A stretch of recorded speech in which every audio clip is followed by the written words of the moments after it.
How to remove a user on your MacBook. So if you have multiple users and you don't have any use for them, it's only wise that you delete them so that it doesn't take too much space and too much memory on your laptop. So how do you do it? First things first, you want to go to settings.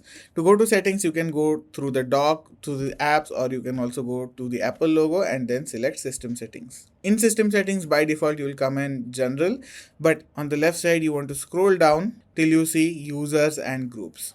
Click on users and groups, and then you can see all the users that are currently available on your Mac. You can also see the type of each user that is available.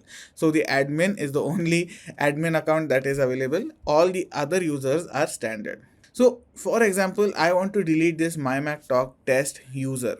To do that, I can just press the I button over here, and then you can see we have username, password reset, but I also have an option to delete user on the bottom left. Select delete user. Again, if you're not on an admin account, you will have to put in your username and password.